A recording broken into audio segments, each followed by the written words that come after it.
Not every costly car is worth the cost. Some heavily promoted vehicles conceal underpowered engines, poor construction quality, and violated promises.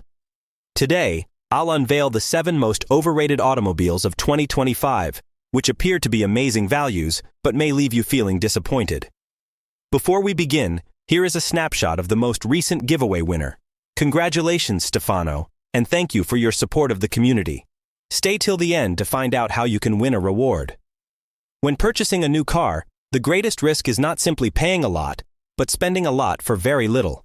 For an underpowered engine, cheap materials disguised as fancy design, or immature technologies that appear innovative on paper, but cost you time and patience. In this video, we'll examine automobiles that are billed as smart, dynamic, and futuristic, but when you look deeper, under the hood and through real-world driver experiences, they show severe faults.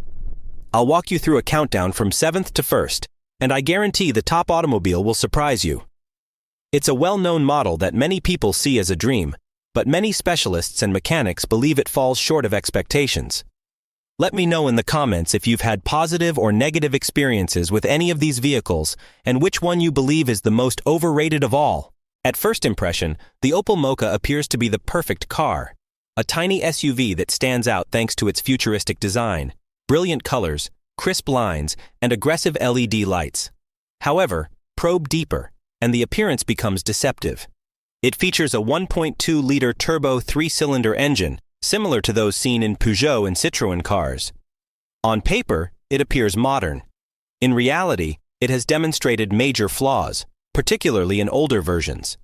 These include excessive oil consumption, even on later versions, premature wear of the wet timing belt, which can snap abruptly, and expensive service costs due to the engine's complexity. Many mechanics now advise against using this engine for frequent driving, not because it is bad, but because of its fragile technology and confusing maintenance requirements. Then there's the price. The Mokka starts about €27,000 and goes up to €35,000 for top models, putting it up against much more robust and refined competitors. It's agile around the city, but when you push the engine, it struggles, rattles, and wastes more fuel than planned.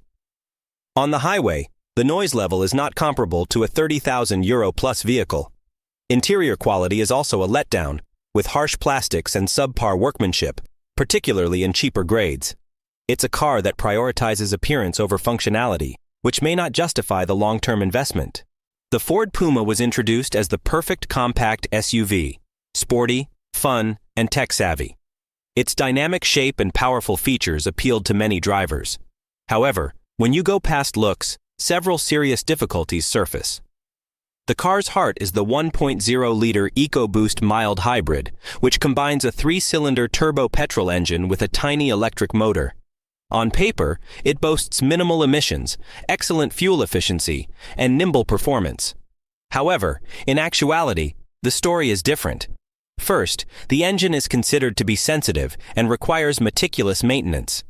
The improper oil or delays in servicing might cause valve difficulties or premature turbo wear. Second, the driving personality is lackluster. Despite being a mild hybrid, it is lacking in low-end torque. The Puma seems energetic only at mid to high RPMs, lacking the punch that many expect from a fun-to-drive vehicle. Third, the price. A well-equipped Puma easily exceeds €30,000. That's a high price for a compact SUV powered by a little 3-cylinder engine, giving the impression that you're paying more for flair than substance. Visibility is also limited due to the sloping back window and hefty pillars, making city driving frustrating. Many users have observed interior creaks after only 30,000 kilometers, particularly from the dashboard and door panels, which contradicts the car's premium image. When pushed, it's a sleek and entertaining car, but it comes at a significant cost in terms of comfort, longevity, and value. The Peugeot 2008 is without a doubt one of the most attractive compact SUVs on the market. The sculpted contours, unique claw lighting, and futuristic cockpit give it a really premium appearance. But beneath that eye-catching exterior is a severe problem: the PureTech 1.2-liter turbo engine. This engine, utilized in numerous Peugeot and Citroën cars, is recognized for its lightweight, fuel-efficient, and responsive performance. However, in real-world application, it has developed a negative reputation among mechanics due to structural flaws that result in premature failures and costly repairs. The main concern is the wet timing belt, which is a novel technique designed to reduce internal friction but has proven unstable. Over time, the belt can wear out, causing particles in the oil to clog the lubrication system, ruin the oil pump, and cause significant engine damage. This can happen before 60,000 kilometers, especially in city-driven vehicles or those with infrequent oil changes. What are the repair costs? Easily around €4,000. The 2008 feels good in the city, but on the highway, the poor sound insulation and extremely soft suspension become obvious. Some consumers have also reported electronics difficulties, particularly with infotainment and driving assistance systems in early production batches. The Peugeot 2008 is unquestionably beautiful and modern, but it requires extra upkeep and has hidden mechanical concerns. The Renault Austral is a mid-size SUV designed to compete with the big brands. With its sleek design, cutting-edge UI, and all-new platform, it appears to be up to the task. When you look closer, however, the shine vanishes. It employs a complicated mild hybrid powertrain, a turbo petrol engine paired with a 48-volt electric motor, designed to cut pollution and enhance fuel economy. In theory, it seems promising. In practice, various issues have already arisen. First, the weight. In certain trims, the Austral weighs over 1,600 kilograms, which reduces its agility, particularly in city driving and mountainous terrain. The mild hybrid system struggles to generate enough additional power. Second, consider real-world fuel economy. Official claims suggest 16 kilometers per liter, while many users report about 12 kilometers per liter in mixed traffic and even lower on highways. That's regrettable, given the hybrid investment. Third, electronics. Like many modern vehicles, the Austral experienced early software flaws, like as infotainment difficulties, navigation errors, and trouble with driver aid capabilities, necessitating numerous updates.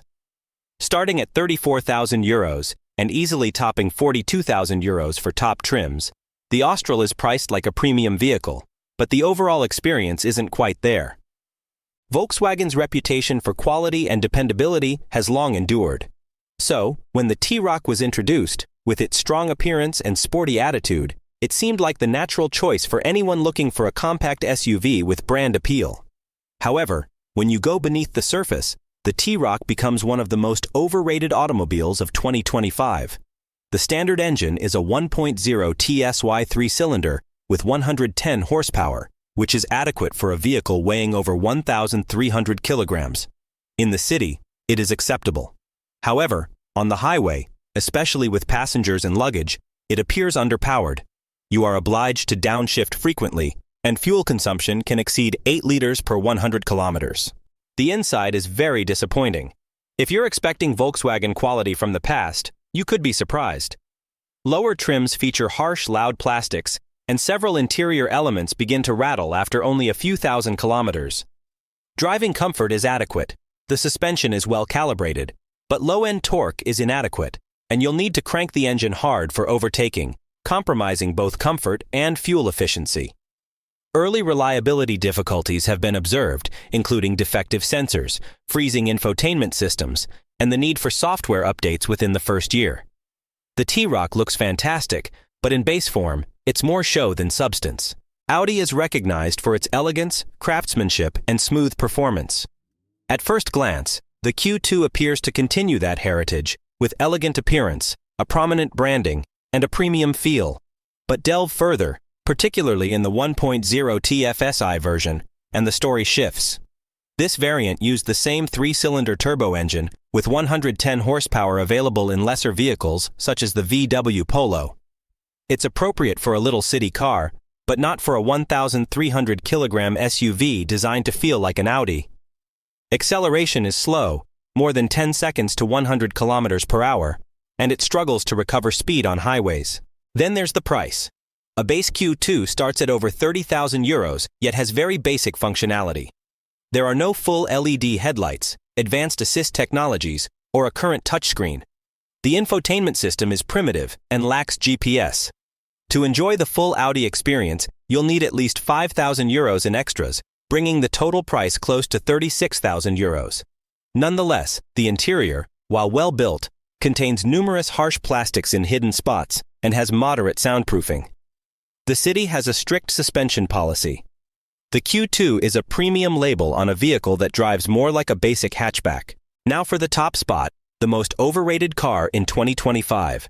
The BMW X1 Drive 18i is visually striking, with a bold appearance, aggressive grille, full LED lighting, and luxury-level amenities. It screams premium. However, behind the bonnet is a 1.5-liter three-cylinder turbo, the same engine seen in entry-level Mini and Series 1 models.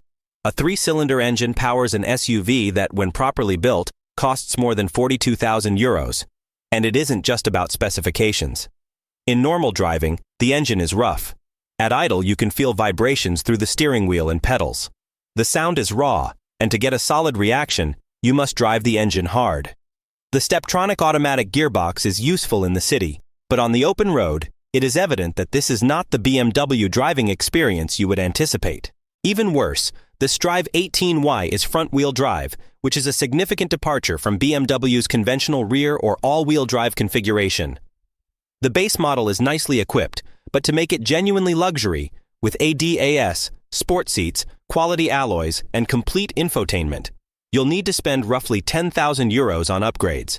What's the ultimate price? A compact SUV with a small engine and front-wheel drive costs more than €50,000. It appears and feels luxury on the outside, but driving it shows compromise is far too large for the badge it bears. As promised, here's the giveaway.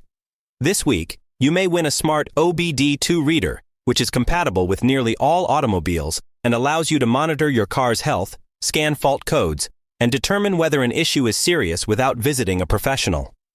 To participate, please subscribe to the channel and leave a comment below with your experience with any of the cars mentioned, or tell us which automobile you believe is the most overrated. Please share the video as much as possible. The remark with the most likes within 72 hours will win, and we will transport the gift to your home anywhere in Italy for free. And if you win, we'd love to include your photo in the next video, just like Stefano today. Even if you don't win, your opinion is important because we're creating a genuine community of drivers who want to choose automobiles with their heads, not just their eyes. Thank you for staying till the end. If you like this video, please like, subscribe, and click the bell. Every week, we publish practical tips, honest rankings, and technical advice to help you make better decisions and spend less. Tell us in the comments, which car do you think is the most overrated? See you soon, always on Motori. Remember that the perfect car does not exist, but with the appropriate information, you can come close.